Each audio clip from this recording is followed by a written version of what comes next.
cutting horses into 12 pieces, soaking women in bleach. This is standard procedure for serial killers. Genius scientist Catherine created an epoch-making device, hoping to heal children's emotional scars through consciousness connection. A doctor referred Catherine to assist Detective Pete in solving a kidnapping murder case. The killer's methods were brutal but secretive, kidnapping lone women, imprisoning them in glass chambers, injecting large amounts of bleach. The victims' entire bodies turned white, drowning to death. 6 women had already been killed. Police and forensic experts tracked down the killer Carl based on dog hair clues found at the body dump sites. Washington teams surrounded Carl's residence, but unexpectedly found Carl already unconscious at home. Pete found surveillance footage showing he still had a woman imprisoned. The trigger device would activate in 40 hours. Only Carl knew the location of the chamber. Catherine prepared to use the connection device to enter Carl's subconscious. She saw a little boy. Based on experience, here represented Carl's good nature. She wanted to approach and communicate. The little boy nervously looked at the clock on the wall, then suddenly pushed her down. A horse was divided into 12 sections by glass. As she approached,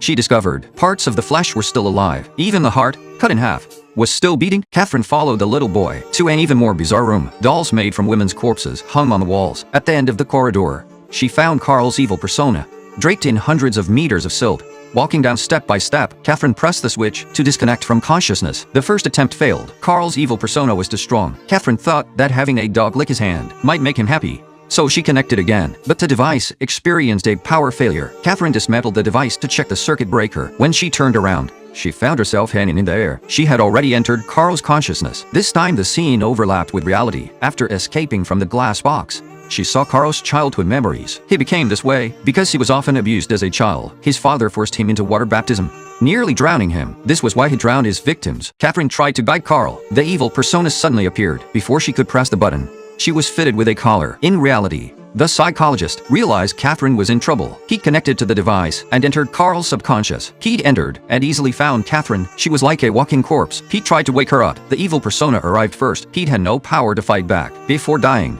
he used Catherine's brother to wake her up. Catherine's smile disappeared. She picked up a steel nail and stabbed it into the evil persona's shoulder. The next second, they were in a new room. Looking at the symbol on the water tank, Pete found a clue. The evil persona caught up. Pete pulled her and escaped from the subconscious. Back in reality, Pete investigated that symbol and pinpointed a mechanical processing factory. Meanwhile, the glass chamber activated, continuously injecting bleach. The woman breathed with difficulty through a steel pipe. Pete arrived and rescued the woman. At this moment, Catherine performed a reverse operation, letting Carl enter her consciousness. She planned to save Carl's good persona. Finally, Carl's soul was redeemed.